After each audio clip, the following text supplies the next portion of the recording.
오늘 나의 몫을 누리는 지혜라는 제목으로 하나님의 말씀을 선포하겠습니다. 사랑하는 성도 여러분, 지난번에 누가복음 전주 전도서 설교 제목이 무엇이었는지 혹시 기억하실까요? 2주가 지나 보름이 지나니까 네, 보이시죠? 세겹줄. 네, 세겹줄의 비밀이라는 제목이었습니다. 우리가 살면서 부딪히는 문제들이나 어려움들을 극복하면서 살아갈 때 한 사람보다는 두 사람이 더 낫다. 그렇지만 세 겹줄이 되어야 끊어지지 않는다 했습니다. 세 겹줄의 비밀이란 뭐였나요? 세 겹줄, 두 사람 사이에 하나님이 함께 하시고 그 두 사람을 묶어 주셔야 든든하다라는 그런 비밀입니다. 여러분의 삶의 이 세 겹줄이 든든하게 되기를 축복합니다. 오늘은 이어서 5장부터 8장까지 살펴보겠습니다. 추석 기간을 맞아서 3번에 걸쳐서 이렇게 전도서를 살펴봅니다. 전도자는 우리 인생의 허무함의 한복판에서 하나님이 우리에게 주신 진짜 선물이 무엇인지 그것을 발견하라고 합니다. 그리로 초대합니다. 오늘 말씀을 통해 인생의 안개 같은 헤벨이 안개, 숨결 이런 거라 했죠.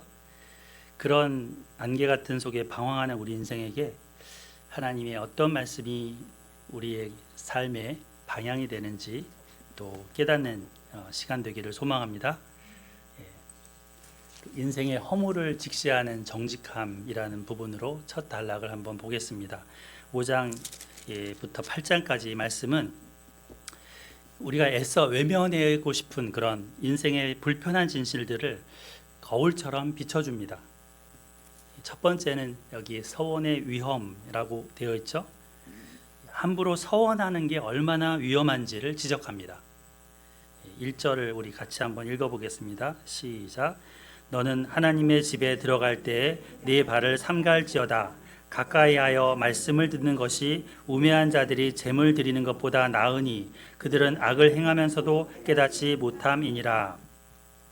하나님을 향한 올바른 태도가 뭔지를 지적합니다. 진짜 경배, 예배의 본질은 이런 어떤 외적인 행위가 아니라 경건한 내적인 태도에 있다는 것을 말하려고 하고 있습니다. 여기 가까이하여 말씀을 듣는 것이 우매한 자들이 재물 드리는 것보다 낫다. is better. 대조를 통해서 얘기하고 있죠. 말씀을 듣는 것. 단순히 이거 듣는 거는 우리 귀로 이 귀로 듣는 것만을 얘기할까요? 아니죠. 들으라 이스라엘아 할 때 그 쉐마 이스라엘 했던 그 말씀처럼 단순히 귀로 듣는 것만이 아니고 주의 깊게 듣고 이해하고 그 말씀을 마음에 새긴 다음에 순종하는 것까지 듣고 이해하고 알았어요. 그리고 마음판에 새기고 손발로 움직이는 것까지 그게 듣는 겁니다. 듣는다고 해놓고 가서 딴짓하면 들은 게 아닌 거죠. 그 참되게 예배를 드리는 거는 뭔가 여기 제물 드린다 그랬는데 헌물이나 헌금이나 이런 걸 드리면서 하나님 이거 드렸으니까 내 요구 들어주세요 하는 기브 앤 테이크 방식의 그게 아닙니다. 하나님이 내게 주시는 그 말씀에 귀 기울이고 순종하려는 그 태도가 바른 예배라는 거죠. 뭐 그렇다고 이렇게 드림을 폄하하는 건 아니죠. 거기 드림 속에 자기 공로나 정성이나 이런 걸 내세워서 하나님과 거래하려는 그 태도를 말하는 겁니다. 뒤로는 악행을 꾸미는 그런 자들, 겉으로는 하나님께 예배드린다고 하지만 실제 삶에는 악을 행하는 태도, 그것을 문제 삼는 거죠. 그거를 뭐라고 그랬어요? 여기 보면 우매자의 재물이다 라고 했습니다. 이런 맥락에서 2절부터 7절까지 말에 대해서 하나님 앞에 성급하게 말하는 것의 위험성을 경고하고 있습니다. 우매자가 이렇게 재물 갖고 와서 하나님께 뭐라고 말하는데 성급하게 말한다는 거죠. 그 위험성을 경고하는데 입으로는 하나님께 이렇게 하겠다, 하나님 들어주시면 제가 이거 하겠습니다라고 서원한다는 거예요. 예. 근데 그거를 반드시 지켜야 되는데 여기 보면 2절에도 보면 함부로 입을 열지 말라, 급한 마음으로 말을 내지 말라. 또 뒤에 보면 말이 많으면 우매자의 소리다. 또 그 우매자가 이제 서원하고 갚지 않는 것은 안 하느니 못하다. 네 입으로 네 육체가 범죄하게 하지 말라. 말에 대해서 계속 반복하죠. 이게 서원. 그거를 말하는 거죠. 성경에 서원하면 혹시 여러분들 생각나는 사람 몇 사람들 있죠? 예, 창세기에 야곱이 있죠. 여기 사진에 그림에 있는 것처럼 아버지 집을 떠나서 형의 미움을 받아서 삼촌 집으로 가던 와중에 베델에서 돌베개를 베고 잤대. 하나님이 사다리 가운데 나타나셔서 말씀하셨죠. 그리고 나서 이 사람이 깨어 일어나서 그 돌베개를 돌단으로 쌓고 나서 서원을 합니다. 하나님이 자기를 그 가는 길에서 지켜주시고 보호하여 주시고 먹여주시고 돌봐주시면 내가 이곳에 와서 11조를 드리겠나이다.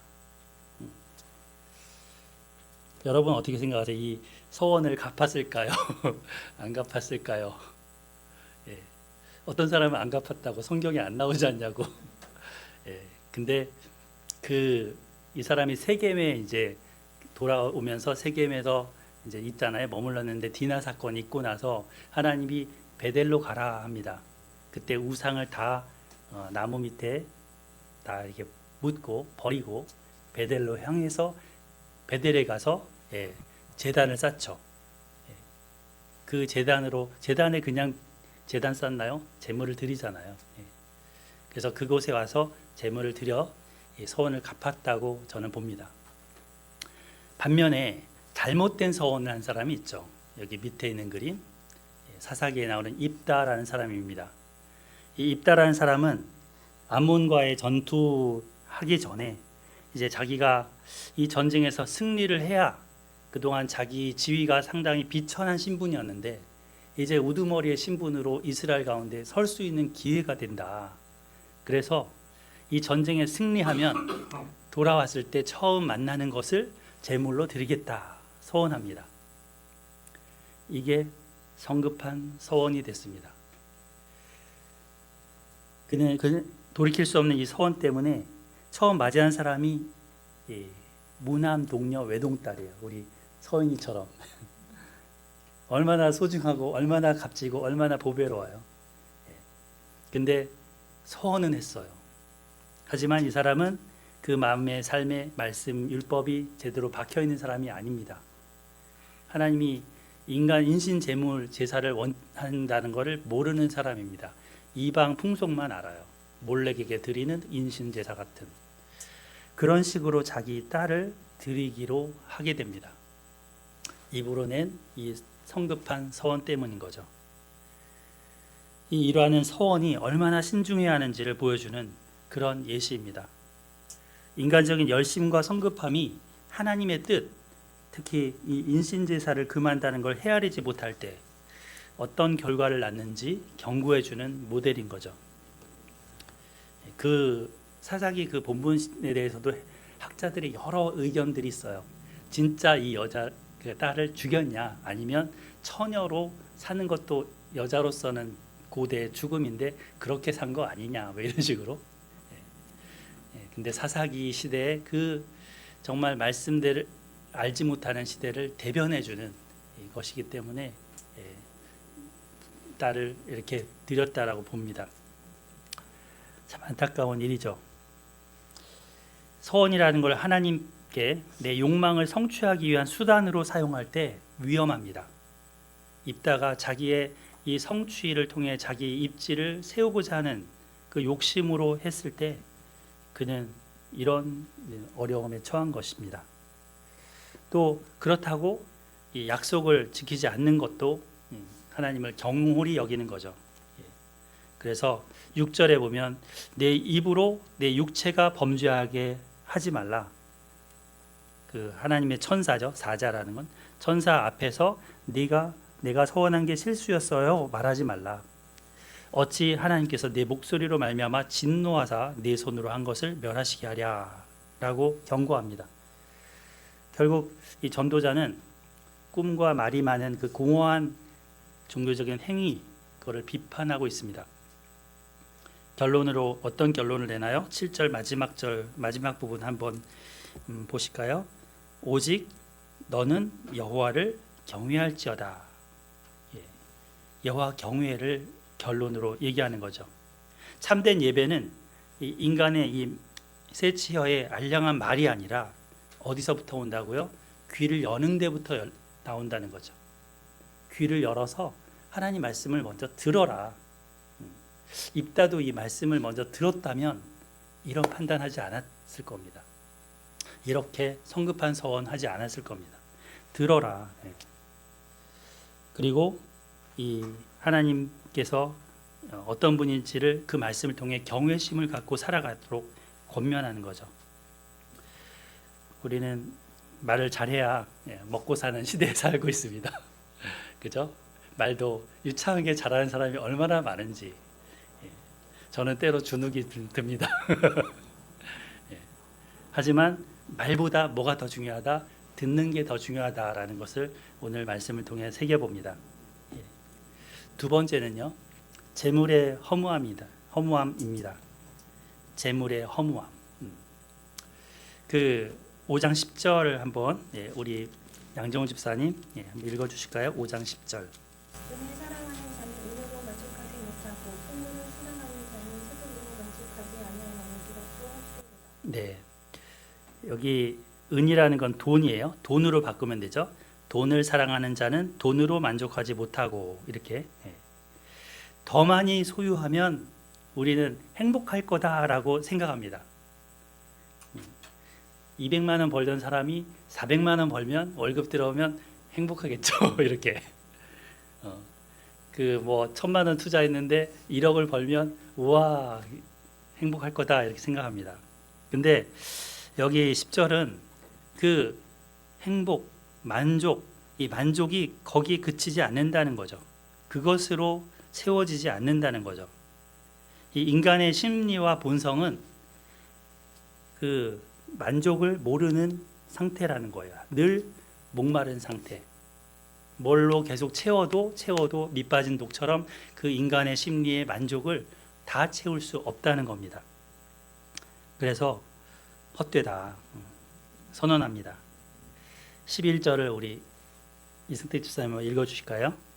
재산이 많아지면 먹이들도 많아지나니 그 소유물을 인으로 보는 것 외에 무엇이 유익하랴. 네, 재물이 많아지면 이제 보통 새끼 먹잖아요. 우리 두 끼 뭐 요즘 들어서 나이 드신 분들은 두 끼도 드시는데 하루 드시는 분도 있고 그렇다고 네 끼 먹나요? 재산이 많아지면 5끼 먹나요? 아니죠.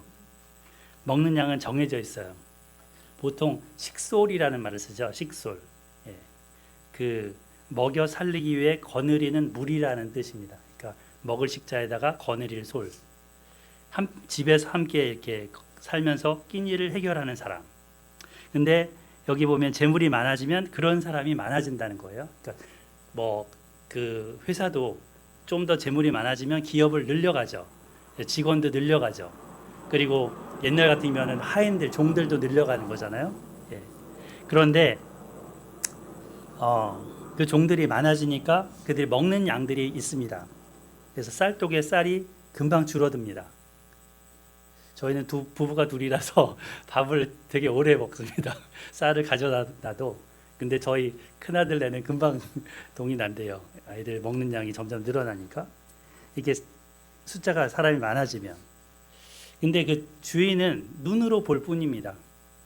회사 규모가 커지면 좋은 것 같긴 한데 매달 들어오는 그 월급날이 되면 고용주인 사장님은 고민합니다. 이 월급 줄 생각에 고민합니다. 특히 10월 달은 휴일이 많아서 3분의 1이 휴일이잖아요. 그래서 월급 주는 게 아깝다고도 합니다.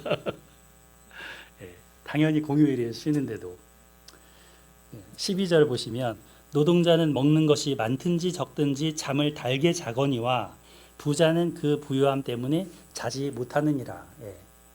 여기 이 사람과 저 사람 보이시나요? 예. 이 사람은 부자고 저 사람은 저 안에 있는 이제 그 노동자라고 보여지는 그림이에요. 고용주는 세입 세출을 생각하면서 프로젝트를 생각하면서 밤에 잠을 푹 자지 못합니다. 또 갖고 있는 재물이 도둑에게 훔쳐질까 그런 것도 걱정하면서 잠을 못 잡니다. 불면증이 있죠. 반면에 재물이 없는 노동자는 지킬 게 없기 때문에 잠을 달게 잔대요. 단면을 보여주는 거죠. 15절을 한번 넘어가서 보시면 그가 모태에서 벌거벗고 나왔은즉 그가 나온 대로 돌아가고 공술에 공수거 수고하여 얻은 것을 아무것도 자기 손에 가지고 가지 못하리냐 이렇게 말씀하십니다.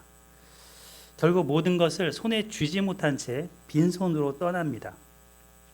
처음에 우리가 아기로 태어날 때는 손을 꼭 쥐고 태어납니다. 응애 응애 하면서 이 손으로 내 인생 잡아서 누릴 거야 이러면서 응애 응애 태어납니다. 근데 죽을 때는 손을 펴서 다 놓고 가는 거죠. 그 열심히 일하면서 잠 못 자고 평생을 살지만 몇십 년을 살지만 남는 것은 뭐라고 합니까? 근심과 질병과 분노라고 나옵니다. 5장 거기 나오죠. 17절에 일평생을 그렇게 살았는데 근심과 질병과 분노가 그에게 있다. 많은 어르신들이 화가 많아요. 그래서 뭐 지하철 같은 데도 가면 성질을 괜히 부리시는 분들도 많고 또 우울증도 많습니다. 입꼬리와 눈꼬리가 화가 나 있습니다. 어떻습니까, 여러분? 여러분은 어떠십니까? 평생 뭔가를 더 소유하기 위해서 애쓰면서 왔는데 삶을 돌아보니까 화가 나는 거예요. 분노. 그리고 슬픈 겁니다. 자식들을 열심히 길러놨는데 허무한 거예요. 그래서 그 이런 생각에 여기 보면은 수고와 근심과 질병과 분노다. 좀 열심히 벌어놔서 모아놨더니 그 돈 어디다 갖다 써요? 병원 갖다 쓰죠. 아파갖고 병원에다가 갖다 바칩니다. 참 안타까운 현실을 적나라하게 이렇게 전도자는 말해주고 있습니다. 6장은 5장에서 이렇게 논의한 것을 좀 더 한층 비극적인 상황으로 심화시켜서 말씀하고 있습니다. 우리 이은영 권사님 2절부터 6절 좀 긴데요. 한번 읽어주실까요? 어떤 사람은 그의 영혼이 바라는 모든 소원에 부족함이 없어 재물과 부요와 존귀를 하나님께 받았으나 하나님께서 그가 그것을 누리도록 허락하지 아니하셨으므로 다른 사람이 누리나니 이것도 헛되어 악한 병이로다. 사람이 비록 100명의 자녀를 낳고 또 장수하여 사는 날이 많을지라도 그의 영혼은 그러한 행복으로 만족하지 못하고 또 그가 안장되지 못하면 나는 이르기를 낙태된 자가 그보다는 낫다 하나니 낙태된 자는 헛되이 왔다가도 어두운 중에 가며 그의 이름이 어두움에 덮이니 햇빛도 보지 못하고 또 그것을 알지도 못하나 이가 그보다 더 평안하니라. 그가 비록 천년의 갑절을 산다 할지라도 행복을 보지 못하면 마침내 다 한 곳으로 돌아가는 것뿐이 아니냐.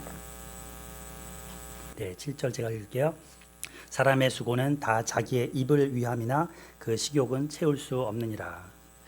이 전도자는 하나님이 어떤 사람에게 재물과 존귀와 부귀를 모두 줬지만 마치 솔로몬 이 사람처럼 그죠? 다 줬는데 뭐는 안 줬다는 거예요? 2절에 누림을 허락지 않으셨다는 겁니다. 다 줬는데 누리지를 못하는 거예요. 거기 2절 한번 밑줄을 가보세요. 2절 그가 그것을 누리도록 허락하지 아니하셨으므로 할 때 누리도록에 밑줄 가보시고요. 또 다른 사람이 누리나니에 밑줄 가보세요. 이 누림이 인간의 노력이나 소유의 결과로 자동적으로 주어지는 게 아니라는 겁니다. 전적으로 하나님의 주권에 속한 은사라고 얘기하는 거죠. 누리도록 하나님이 허락하시면 누릴 수 있는데 이 사람한테는 그걸 안 줬어요. 예. 그래서 전도자는 고대 근동에는 이 재산이 많은 걸 복으로 여겼거든요. 또 자녀가 많은 것을 복으로 여겼습니다. 예.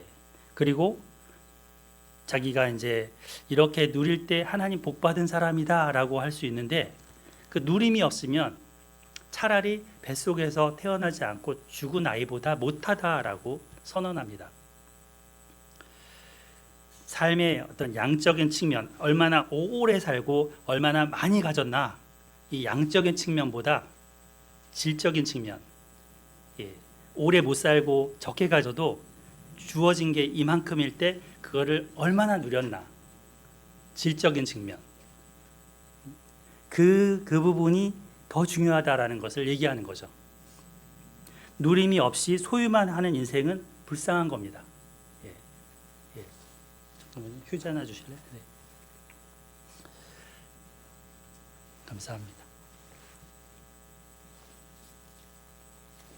참 안타까운 인생인 거죠. 아무리 집에 창고가 가득 차고 예금 통장에 돈이 가득하고 주식의 가치가 상승해서 엄청 올라 있다 하더라도 누리지 못하는 인생은 불행한 겁니다. 그 6장 9절에 보면 눈으로 보는 것이 속으로 공상하는 것보다 낫긴 하지만 바람 잡는 거다라고 탄식합니다. 눈으로 볼 뿐이지 누리지 못하면 바람 잡는 거다. 그러면 무엇이 낙이고 무엇이 의미 있는 것이고 무엇이 만족한 그런 행복일 수 있습니까? 계속 질문을 이 전도자는 던지고 있는 거죠. 이 우리 읽는 독자한테. 여러분들이 이거를 행복이라고 생각하고 달리고 있는데 과연 잘 생각해 보세요. 여러분들이 채우려고 하는데 채워져도 만족이 없고 채워졌어도 누림이 없다면 어떤 거예요? 라고 질문하는 겁니다. 그래서 한번 생각해 보고 이 지혜를 같이 한번 나눠보자. 무작정 달리는 사람보다 생각하고 찾아보자라는 거죠. 우리도 이 지혜를 누렸으면 좋겠습니다. 7장은 이 지혜에 대해서 좀 더 얘기를 하고 계시죠. 그래서 거기 보시면 4절 같이 한번 읽어볼까요? 4절 시작. 지혜자의 마음은 초상집에 있으되 우매자의 마음은 혼인집에 있느니라. 네. 지혜자의 마음에 대해서 계속 얘기하고 5절에도 지혜로운 사람에 대해서 얘기를 합니다. 우매자, 지혜자 반대로 계속 대비를 하면서 어떤 사람이 우매자고 어떤 사람이 지혜로운 사람인지, 우매자보다 지혜자가 훨씬 낫죠. 우리도 지혜 얻기 위해서 성경을 배우고 있지 않습니까? 그리고 책도 읽고 또 좋은 분도 만나서 듣기도 합니다. 그래서 이 허무한 인생이지만 의미 있게 살고자 노력합니다. 근데 이 허무함 속에 하나님이 주신 선물은 반복해서 뭔지를 얘기를 하고 있어요. 6장으로 넘어왔지만 7장으로 넘어왔지만 우리 5장 18절 19절로 한번 되돌아가 보겠습니다. 18절 19절 우리 변은미 권사님 읽어 주실까요?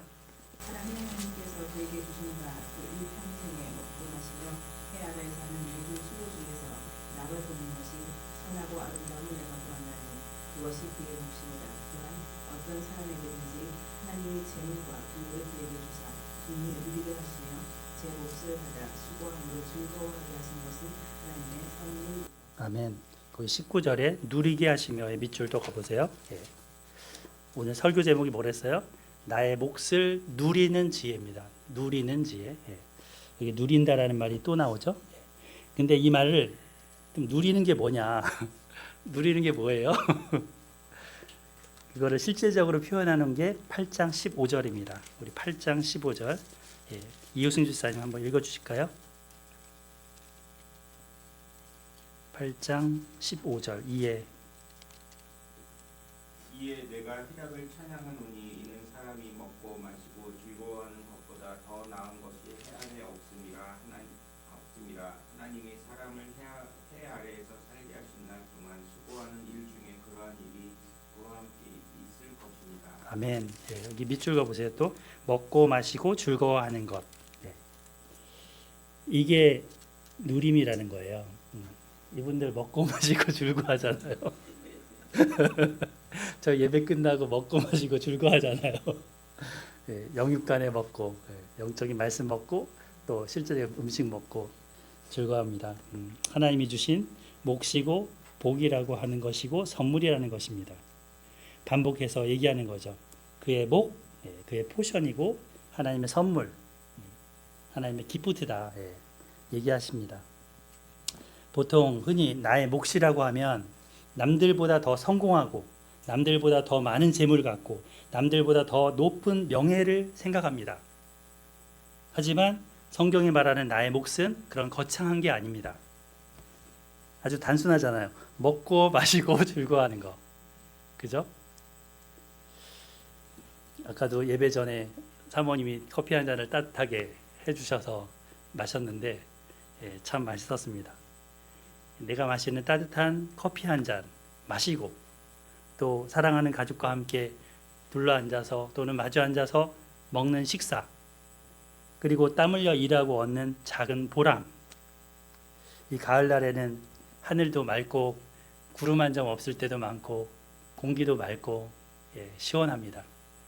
이것을 바라보면서 누리는 평안함, 이게 누림이라는 거죠. 그거를 느끼고 생각할 수 있다면, 네, 그리고 감사할 수 있다면 그게 누림이라는 것이고 하나님이 나에게 주신 몫이다.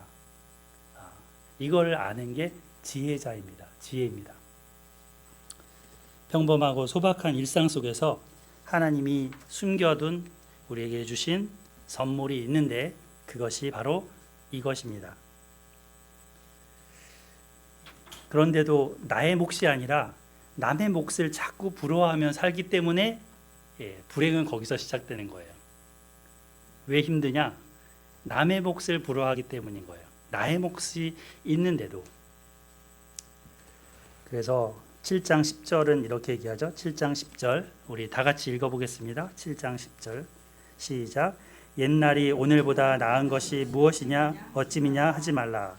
이렇게 묻는 것은 지혜가 아니니라. 네, 옛날이 좋았지. 옛날 20대 청춘 때가 좋았지. 그러면서 오늘을 누리지 못하는 것, 이것은 뭐라고요? 지혜가 아니래요. 옛날보다 지금이 좋은 겁니다. 내일보다 오늘 현재가 가장 젊을 때고요. 가장 그 지금 현재가, 예, 나이가 어린 때죠. 그죠? 예. 그래서 전도자가 이런 얘기를 합니다. 과거에 좋았던 시절을 리즈 시절이라고 하나요? 그 리즈 시절을 그리워하면서 현재를 불평한다거나 아직 오지 않은 그 미래를 염려하면서, 예, 오늘의 그 기쁨과 누림을 잃어버린다면 이거는 지혜가 아니다. 예, 우리한테 얘기하는 거죠. 예, 우리 시선이, 예, 가지지 못한 것이나, 예, 어떤 세상의 부조리들에 돌리면서 현재 하나님이 나한테 쥐어준 이거를 누리지 않으면 어리석은 우매자다. 하나님이 주신 선물을 바라보라 하십니다. 하나님이 어떤 선물을 주셨을까요? 예. 7장 13절 여기 14절인데요. 예. 네네, 한나사모님 읽어주세요.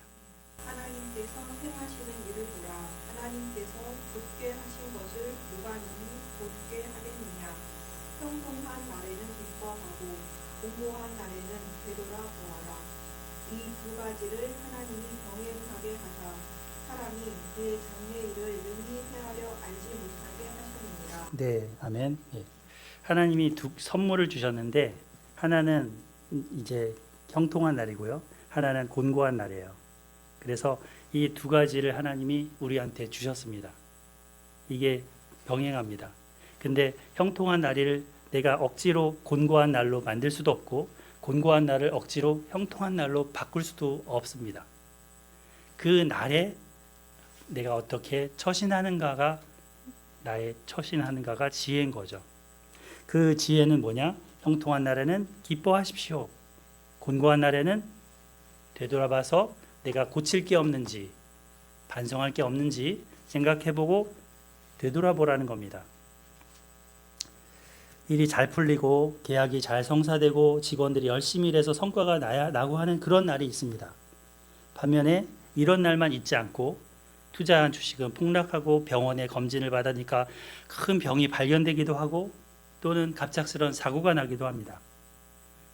근데 이것은 우연이 아니라고 합니다. 하나님이 병행하게 하신 것이다. 그래서 우리가 앞날을 미리 헤아릴 수 없도록 굽혀 놓으신 겁니다. 7장 2절에 나온 것처럼 초상날도 있고 잔칫날도 있습니다. 기쁜 날도 있고 웃을 때도 있습니다. 슬플 때도 있고 울 때도 있습니다. 그래서 지혜자는 초상집을 찾는다고 했는데 늘 칭찬해주는 말을 듣는 그런 것보다 책망 듣는 쪽을 택한다고 했는데 그런 쪽으로 가보라 라고 권면합니다. 이런 지혜를 가지면 일터에서 고단함이 몰려올 때도 일할 수 있는 인내력이 생깁니다. 그리고 현재 일할 수 있음에 감사할 수 있습니다.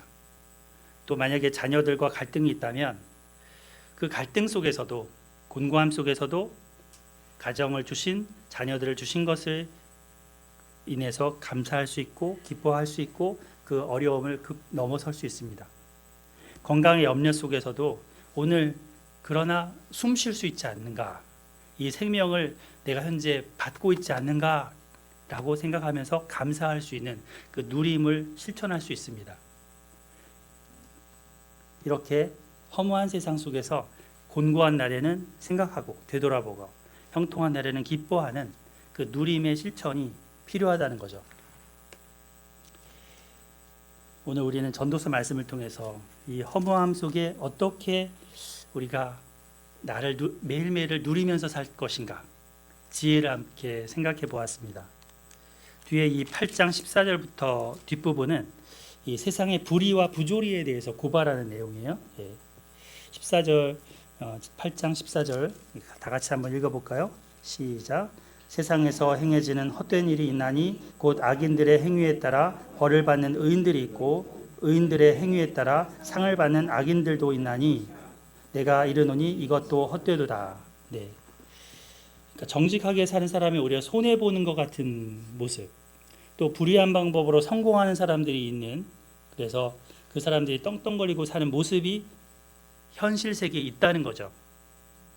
이걸 가지고 하나님이 계시면 왜 이런 불의가 있냐라고 어떤 사람들은 하지만 그런 질문이 저절로 나오지만 이 부조리를 있는 그대로 전도자는 얘기하면서 그거를 직시하면서 어떻게 하라는 거예요? 참된 지혜의 출발점으로 삼으라는 겁니다.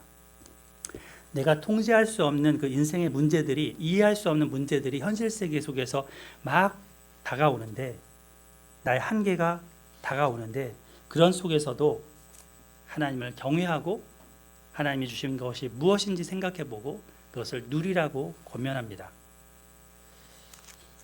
그들의 결국은 하나님이 심판하신다는 거죠. 그래서 그들이 현재의 삶에서는 장수할 수도 있어요. 8장 12절에 보면 죄인이 악을 행하고도 장수할 수 있습니다. 하지만 그들의 결국은 지금 현재 이 생으로 끝나지 않죠. 그래서 13절에 보면 악인은 잘 되지 못한다 했습니다. 그림자와 같다. 그래서 우리가 궁극적으로 추구해야 될 길은 하나님을 경외하는 삶입니다. 우리 오늘의 삶을 어떻게 살 것인가, 전도자의 권면을 오늘 같이 한번 들어봤습니다. 여전히 세상은 부조리한 면들이 많습니다. 또 우리의 수고를 했지만 아무것도 없이 쥔 것 없이 가야 되는 그 헛됨을 느낄 수도 있습니다.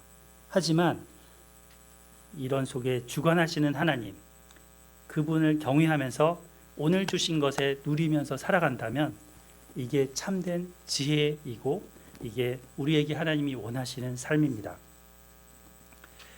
이 누림을 갖지 못하는 불행한 삶을 더 이상 살지 말고 종결짓고 누립시다. 마시고 먹고 가정과 함께, 자녀들과 함께, 부부와 함께, 이웃과 함께 기뻐하는 것, 하나님이 주신 복입니다. 저희 부부는 요즘 웃는 연습을 열심히 하는데 기쁨을 표현하니까 기쁜 일이 생기는 것 같아요. 뭔가 이렇게 없어도 뭔가 기쁜 일이 생길 것 같은. 그래서 웃으면 복이 와요. 옛날에 프로그램 생각나시죠? 여러분들도 이 가을날 하나님 주신 복을 누리면서 웃으시면서 감사하면서 사시기를 소망합니다. 말씀을 뵙겠습니다. 5장 18절 19절 같이 한번 읽어보겠습니다. 5장 18, 19 시작. 사람이 하나님께서 그에게 주신 바 그 일생에 먹고 마시며 해 아래에서 하는 모든 수고 중에서 낙을 보는 것이 선하고 아름다운 것을 내가 보았나니 그것이 그의 몫이로다. 또한 어떤 사람에게든지 하나님이 재물과 부요를 그에게 주사 능히 누리게 하시며 제 몫을 받아 수고함으로 즐거워하게 하신 것은 하나님의 선물이라. 아멘. 요즘 우리의 가을이 오면은 추남 추녀가 되는 사람들이 있어요. 가을추를 추남 추녀 이렇게 괜히 막 분위기에 밀려서 그 싱숭생숭해지고 마음이 헛헛해지고 그러지 않으시기 바랍니다. 어떤 문제 속에서도 깊은 한숨을 내시기보다는 그 속에 하나님이 주신 것이 무엇인가 되돌아보고 그리고 하나님이 주시는 지혜로서 내가 어떻게 살아가고 누릴지 한번 생각해보는 오늘이라는 시간 그리고 일상이라는 이 공간 속에서 살아가시기를 예수님의 이름으로 축복합니다. 아멘. 기도하겠습니다. 사랑하는 하나님 아버지, 쉼없이 우리는 달립니다. 그래서 지치기도 하고 우리의 마음이 헛헛할 때도 많습니다. 정말 이 애쓰고 잠 안 자고 노력하고 수고했는데 마음에는 차지 않는 이 만족으로 늘 목마름을 느끼면서 살 때가 많습니다. 그런 속에 하나님이 정작 주신 것은 볼 줄 모르고 누리지 못하고 살아왔던 어리석음을 이 시간 회개합니다. 하나님 저희를 용서하여 주시고 하나님이 주신 것을 볼 줄 아는 눈을 허락하여 주시옵소서. 또 하나님 말씀에 귀를 열고 듣는 자세를 허락하여 주시옵소서. 하나님이 허락하셔야 우리가 또 이것도 누릴 수 있음을 고백합니다. 하나님 주신 복과 선물을 늘 기억하고 감사하고 오늘 하루하루를 살면서 또 내 곁에 하나님이 주신 선물들을 귀히 여기고 그들을 축복하며 그렇게 매일을 의미 있게 살게 하여 주시옵소서. 주님, 그래서 참으로 우리 속에 여러 가지 슬픔과 또 분노와 또 어려움이 있다면 기쁨으로 바꾸어 주시고 하나님 감사로 바꾸어 주시고 하나님 헛됨 허무함이 아니라 정말 감사함이 차고 넘치는 우리 귀한 성도님들 되게 하여 주시옵소서. 감사하고 예수님의 이름으로 기도드립니다. 아멘.